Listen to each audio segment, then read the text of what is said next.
예, 정읍 고창 출신 유성엽 의원입니다. 교육부, 경제부총리 기재부 장관께 먼저 질문을 드리겠습니다.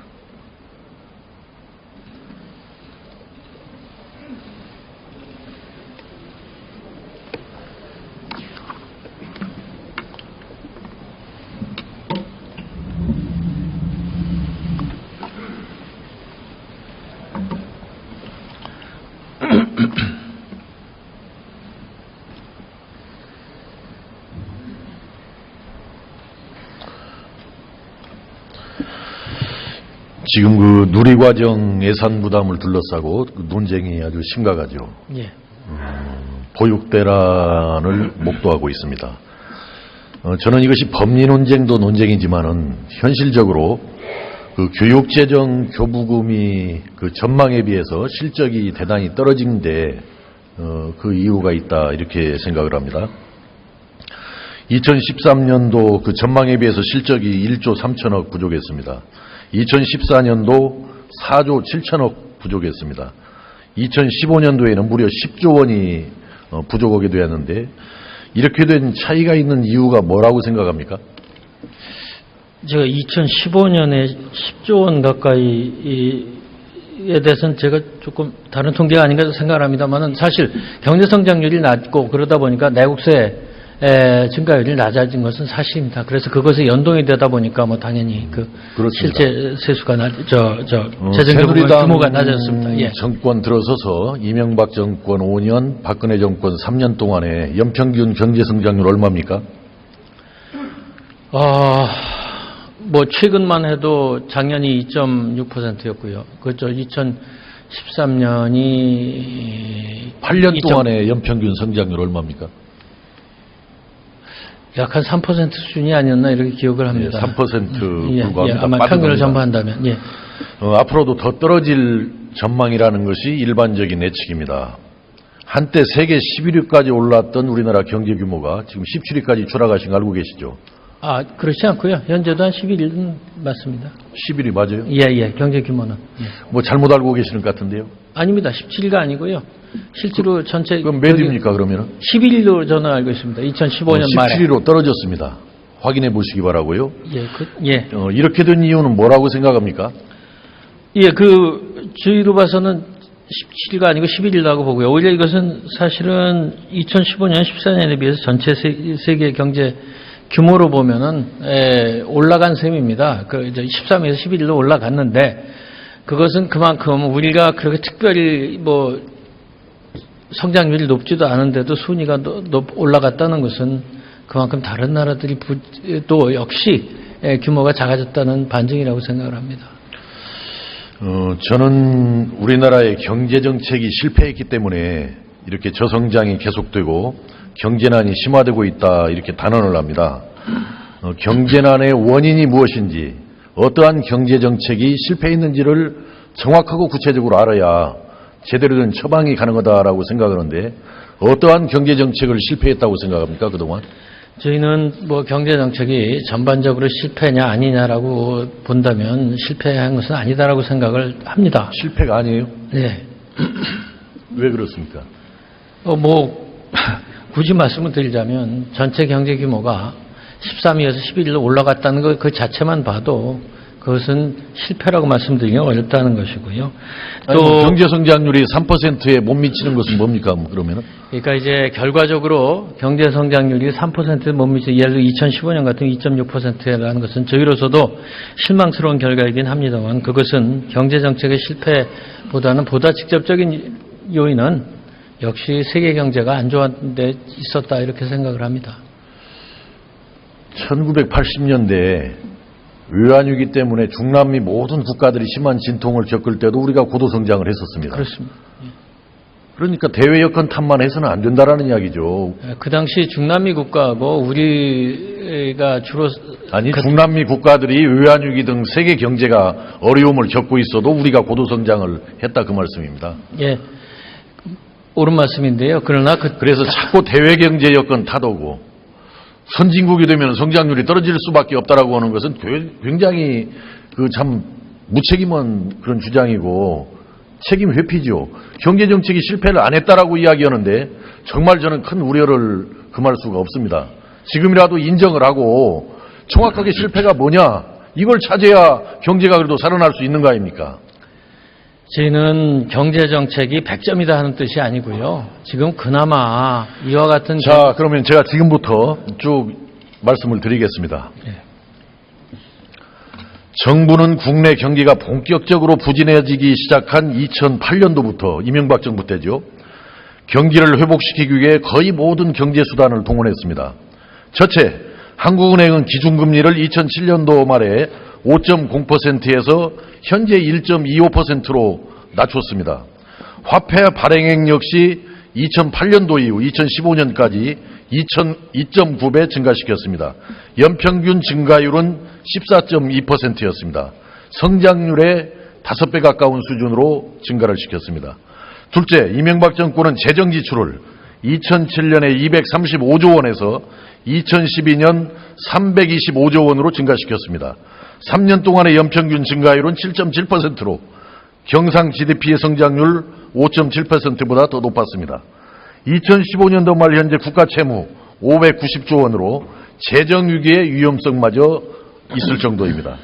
셋째, 성장 잠재력을 키우고 성장률을 높이기 위해서는 과학기술 수준을 높여야 한다라고 정부는 녹색과학기술, 창조경제, 신성장 농약산업 등을 내세워서 R&D 투자를 지속적으로 확대했습니다. 그 결과 R&D 투자 비중은 국내 총생산의 4.9%에 달해서 세계 1위 수준이 되었습니다.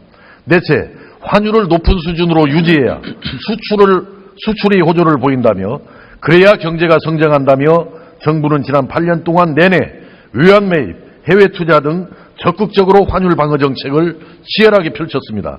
그래서 2007년도에 연평균 920원이었던 환율이 현재는 한때는 1200원을 넘어선 적이 있고 최근에는 1150원대를 넘나들면서 당시보다 25% 가까이 높습니다. 다섯째, 경기가 장기간 부진해지며 취업난이 갈수록 심각해지자 정부는 일자리 창출 정책을 다양하게 펼쳤습니다. 이러한 정부는 화폐 발행 증가와 금리 인하 등 양적 완화, 재정 지출 확대, 일자리 창출 정책, 고환율 정책 등 온갖 노력을 기울였음에도 국내 경기는 여전히 부진합니다. 그 당연한 결과로 양극화는 더욱 심해졌습니다. 잠시 호조를 보였던 수출은 장기적으로 점점 부진해졌고 최근에는 증가율이 마이너스를 기록 중에 있습니다. 안정적이고 높은 소득을 자랑하는 좋은 일자리는 좀처럼 증가하지 못하고 일용직이나 임시직 등의 일자리만 다소 증가했을 뿐입니다. 오히려 청년 실업률은 12.5%로 높아졌습니다. 다시 묻겠습니다. 경제를 살리겠다며 온갖 정책들을 동원해 추진했습니다마는 경제는 더욱 어려워지고 있습니다. 왜 그렇습니까? 예, 우선 지금까지 말씀하신 것들의 각각을 말씀드리자면 잘 아시지만 2008년도 글로벌 금융위기라는 것이 전 세계를 했을 때 지금도 그렇습니다만은 그때 이후로 아마 경제정책 국제공조라는 것이 좀 정착이 되기 시작한 때라고 생각을 합니다. 그때 공통적으로 세계 각국이 공통적으로 내린 처방이 확장적 통화정책과 확장적 재정정책이었습니다. 그것의 정책조합, 폴리시 믹스를 해야 된다는 것이 전 세계 정책 담당자들의 일종의 합의와 같은 것이었고요. 그래서 금리와 재정이 그와 같은 확장적인 패스를 우리도 걸어왔다는 말씀을 다시 한번 드립니다. 그리고 R&D는 오히려 우리가 더 장려를 해야 되는 것이 아닌가 생각을 합니다. 아니, 그러니까 그렇게 온갖 정책들을 다 동원해서 다 시행했음에도 불구하고 왜 경제가 나아지지 않고 점점 어려워지냐 이 말씀이에요. 예, 그래서 다 생각해 볼 수 있는 정책들이잖아요. 예, 예. 왜 그런 거예요? 왜? 그리고 이제 그 말씀을 드리기 전에 환율에 대해서는 정부가 이 환율에 인위적으로 개입을 하지 않습니다. 개입을 할 수도 없고요. 그래서 그것이 이번에 미국의 환율 보고서에도 반영이 됐던 것이고, 요즘은 정부가 환율에 개입하지 않는다라는 것은 대단히 솔직하지 못한 답변이고, 만약에 그렇게 믿고 있다면 정말 기재부 장관으로서 자격에 문제가 있다. 의원님. 안 합니까? 그렇지 않습니다. 의원님, 환율은 이른바 급격한 변동이 있을 때 미세 조정은 할 수 있을지언정 그것에 직접적으로 개입을 하면 그것은 국제적으로 바로 우리가 보복을 당하거나 큰 역풍을 맞게 됩니다. 그래서 전혀 환율에 직접적으로 개입을 해서 저환율을 만든다든가 고환율을 만든다는 하는 것은 지금 전혀 하고 있지 않다는 것을 이 자리를 빌어서 다시 한번 말씀을 오늘 여러 가지 그런 것들을 구체적으로 논의하기에는 좀 시간이 부족하기 때문에 네. 제가 계속 질문을 드리겠습니다. 정부가 추진했던 손쉬운 탁상머리 정책으로는 경제를 살려낼 수가 없습니다.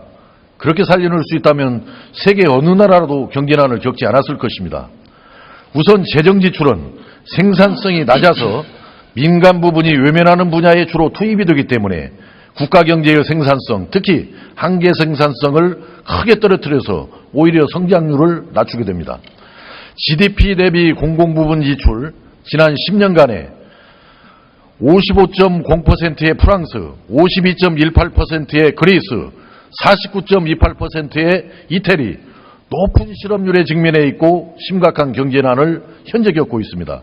반면에 32.84%의 스위스, 34.68%의 호주, 낮은 실업률로 높은 소득을 유지하고 있습니다. 우리나라의 비중이 얼마입니까? GDP 대비 공공지출 비중이.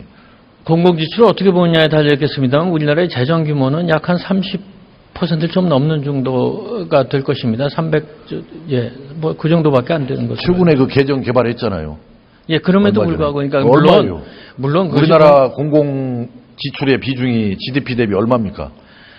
그 공공지출을 어디를 포함하느냐에 달려있을 것입니다. 아니, 그러니까 한번 그 전부 조건을 넣어서 말씀해 보세요. 얼마예요? 예, 직접적인 그 정부 재정 지출은 저희가 약 한 400조가 채 안 되기 때문에 전체 1,500조에 저는 그 공공지출의 비중이 GDP 대비 얼마인지도 바로 대답을 못하는 우리 기재부 장관한테 과연 우리나라 경제를 살릴 수 있기를 기대할 수 있겠는가? 우리나라 48.07%입니다. 그것은 아마도 공기업들의 지출을 포함한 것일 것입니다.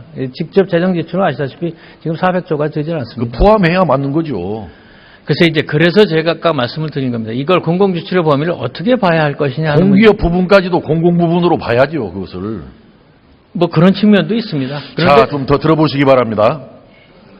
양적 완화도 경제를 살려내기는커녕 오히려 경기가 본격적으로 회복된 뒤에는 물가를 폭발적으로 상승할 위험성을 키울 것입니다. 연구개발 투자의 확대 역시 경제를 살려내지 못합니다. 아무리 뛰어난 과학기술이라도 경기가 부진할 때 투자하면 자칫 도산할 수도 있기 때문입니다. 경기를 회복하지 못하면 연구개발 투자 확대는 아무런 역할도 하지 못합니다. 더욱이 심각한 것은 아까 부인했지만은 고환율 정책입니다. 환율이 오르면 수출이 증가할 것처럼 여겨지지만은 현실에서는 수출을 오히려 감소시켰습니다. 오히려 원자재와 각종 시설재의 수입 가격을 상승시킴으로써 물가를 상승시켜 소비를 위축시켰습니다. 또한 기업의 경영 수지를 악화시켜서 고용과 투자를 줄이게 만들었습니다. 내수를 심각하게 위축시켜서 경제를 어렵게 한 것입니다. 그렇다고 생각하지 않습니까? 마지막 그 내수의 문제가 환율 정책의 문제라고는 저희는 전혀 생각을 하지 않고요. 의원님 말씀하신 대로 아니, 환율이 올라가면은 원자재 수입 가격이 올라가잖아요. 예, 올라가면 그런 물가가 것은 올라가잖아요. 경영 수지가 악화되잖아요, 기업에. 예, 그러면 내수가 위축되는 거죠. 물론 그 한 부분만 따지고 보면은 그럴 수가 있겠습니다. 아니, 한 부분을 따지든 전체를 따지든 그 영향이 있는 거 아닙니까, 이게. 그러나 또 바뀌어지는 영향도 있다고 봐야 됩니다. 그러니까 환율이 때문에 제가 그러니까 일단 전제가 이게 자꾸 외면하려고 하지 저희가 말고 외면하려는 것이 이렇게 아니고 해봐도 안 되고 저렇게 해봐도 안 되면은 도대체 그동안 우리가 시행해왔던 정책이 뭐가 잘못됐는지를 깊게 생각하려는 자세를 가져야지. 예, 자꾸 변명하고 회피하려고 그러면 됩니까, 이게? 의원님, 제가 변명한다든가 회피하려는 것이 아니고 저희가 그나마 최선의 정책 조합을 찾아보려고 노력을 했다는 것입니다. 그러니까 수출이 안 되고 있을 때 환율을 인위적으로 조정하고 싶은 생각이 누군들 없겠습니까만은 그것은 할 수 없는 것입니다. 그래서 외환시장에서 결정이 되어야 하는 것이고요. 자, 좀 더 들어보시기 바랍니다. GDP 구성에서 그동안 우리가 생각했던 것처럼 수출 비중이 높지 않다는 연구 결과가 있습니다. 수출 13%, 내수 87%라는 주장도 있습니다. 이 점 진지하게 검토하고 고민을 해야 될 때라고 생각합니다. 어떻든 정부가 지금까지 펼쳤던 거의 모든 경제정책은 경제난을 가중시켰을 뿐입니다. 당장 그만둬야 한다고 생각합니다. 그 대신 세계사에서 그리고 우리 경제사에서 성공했던 정책들과 실패했던 정책들을 탐색해서 실패한 정책은 피해나가고 성공했던 정책은 현재 우리 실정에 맞게 변형시켜서 추진을 해야 된다고 생각합니다. 어떻게 그럴 용의가 있습니까? 예, 저희가 분명히 지금까지 추진하고 있는 정책이 전혀 실패다라는 데는 동의를 하지 않습니다만은 의원님이 말씀하신 대로 뭔가 지금 돌파구를 마련하기 위해서 그동안 성공한 정책이라든가 앞으로 더 성공할 정책을 자꾸 생각을 하고 전문가 의견도 듣고 해서 뭔가 좀 마련해봐라 하는 데에 대해서는 저희도 그렇게 생각을 하고 열심히 만들어가도록 하겠습니다. 실패로 인정하지 않는 데서 희망을 보기가 참으로 어렵겠구나라는 것을 더 절실히 느낍니다. 계속하겠습니다. 최우선적으로 환율 정책부터 바꿔야 합니다. 경상수지가 대규모 흑자임에도 불구하고 고환율 정책을 펼쳤던 나라들, 특히 일본과 독일과 대만 등이 장기간 저성장의 고통을 당하는 현실을 직시해야 합니다. 환율을 국제수지 흑자 범위 내에서 점진적으로 떨어뜨리면은 중장기적으로 수출은 오히려 늘어날 것입니다. 물가 안정과 기업의 경영수지 개선을 통해서 국내 경기는 본격적으로 살아날 것입니다. 이 점에 대해 치열한 토론에 임해줄 것을 간곡하게 요청합니다. 물론 우리 경제를 장기적으로 살려내기 위해서는 환율의 점진적인 인하를 용인하는 정책만으로는 역부족일 것입니다. 성장 잠재력을 키울 정책 수단도, 국제 경쟁력과 성장 지속력을 확보할 정책 수단도 아울러 함께 강구해야 할 것입니다. 그러나 환율 정책에 대한 근본적인 재고가 필요하다는 점을 거듭 강조합니다. 또한 경제를 살려내기 위해서는 복지 만능주의가 지배하는 풍토를 바꾸는 것도 필수적이라고 생각합니다. 물론 분배 없는 성장은 지속 가능성이 없습니다. 분배, 복지를 통해서 경제를 살릴 수는 없는 것입니다. 그렇다고 세계사적으로 분배가 점차 개선된 나라는 성장 가도를 달렸습니다. 반면에 성장의 뒷받침을 받지 못하는 가운데 분배에 치중한 나라는 심각한 경제난을 겪었습니다. 1990년을 전후한 스웨덴과 핀란드 그리고 호주와 뉴질랜드 등은 경제난이 가중되자 복지비 지출도 크게 축소해야 했습니다. 이러한 사실은 분배가 성장의 뒷받침을 받아야 한다는 사실을 일깨워줍니다. 분배를 위해서는 성장이라는 수단을 먼저 강구해야 하고 분배가 제대로 이루어져야 성장도 지속 가능해집니다. 바둑에서 수순이 중요하듯이 경제에서도 수순이 무척 중요하다고 생각합니다. 이 점에 대해서는 어떻게 생각합니까? 예, 의원님 말씀대로 경제 정책에서 우선순위를 잘 가리는 것, 이것은 매우 중요하다는데 전적으로 동의를 합니다. 그리고 아마 성장과 분배가 한쪽에 치우치는 것이 아니고 서로 선순환이 가도록 잘 조화를 해야 된다는 말씀으로 저희는 이해를 하겠습니다. 저희도 당연히 그렇게 해야 된다고 생각하고 그렇게 노력을 하겠습니다. 근데 이 부총리님 답변하시는 걸 보면은 같이 생각했던 것은 바로 동의를 하고 그러지 않는 것에 대해서는 그저 실패한 거 아니다라고 부인하고 그래서 좀 아쉽습니다.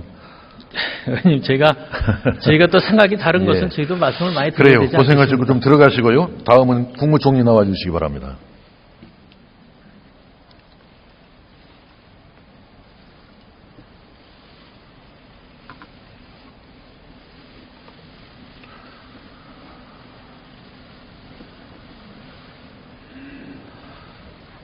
예, 저와 부총리 간의 질의 답변 들으셨죠? 예, 잘 들었습니다. 어떻게 생각합니까?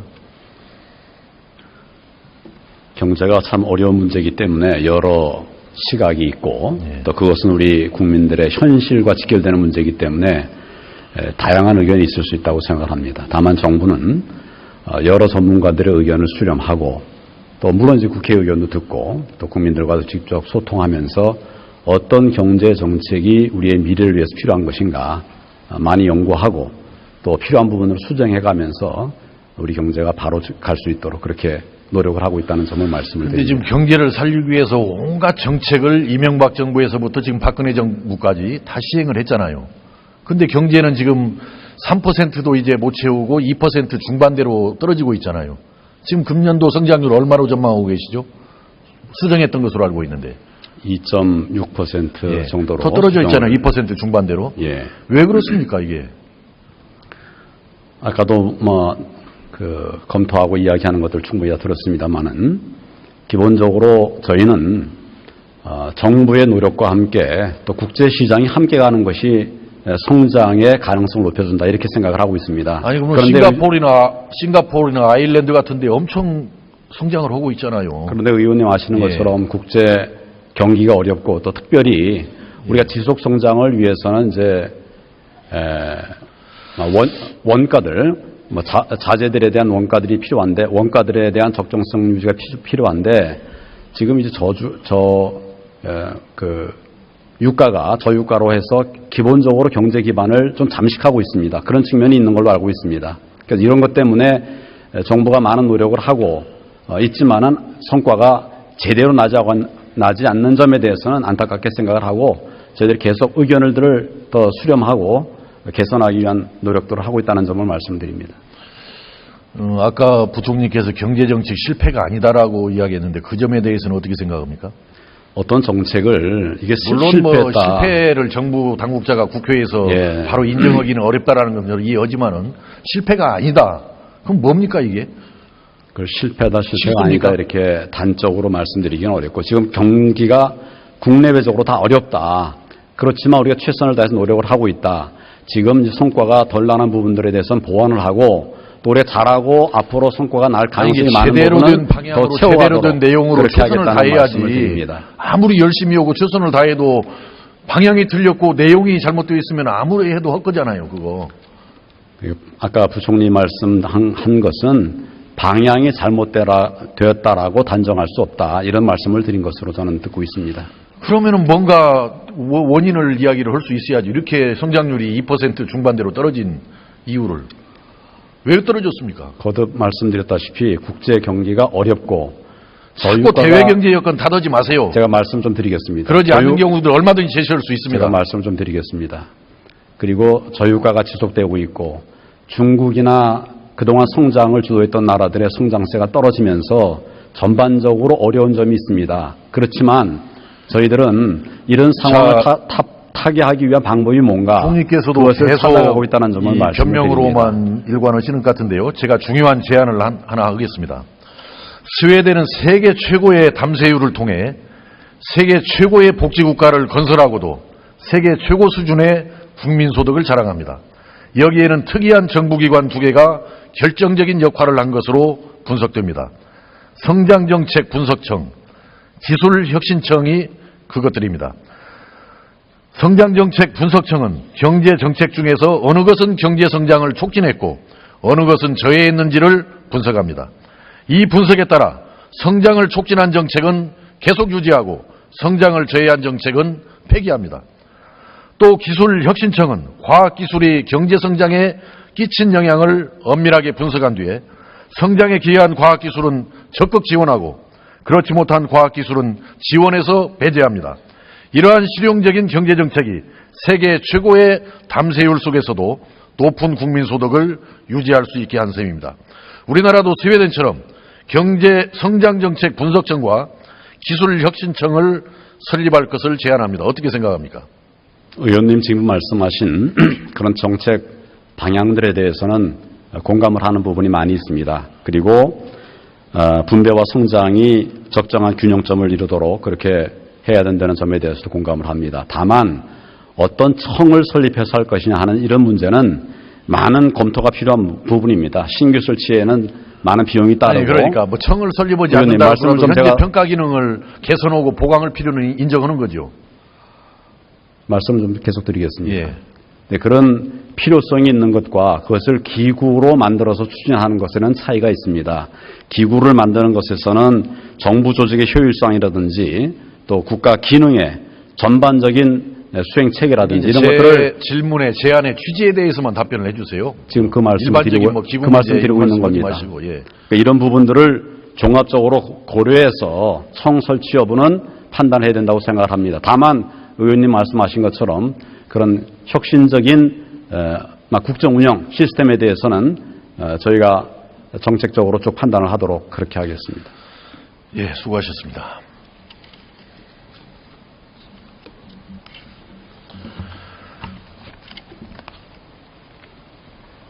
국무총리를 비롯한 국무위원 여러분, 그리고 여야 선배 동료 의원 여러분, 이 세상에서 소중한 것은 모두 땀을 흘리고 인내해야 얻어지듯이 경제정책도 마찬가지라고 생각합니다.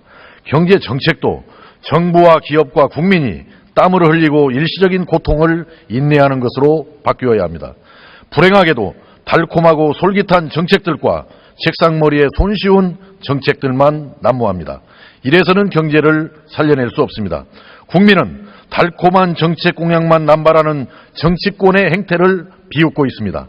정치 불신은 날이 갈수록 커지고 있습니다. 이제는 국민과 기업과 정부가 땀을 흘리고 인내해야 경제를 살려낼 수 있다고 말해야 합니다. 말할 수 있어야 합니다. 국민과 기업과 공직자에게 일시적인 고통을 인내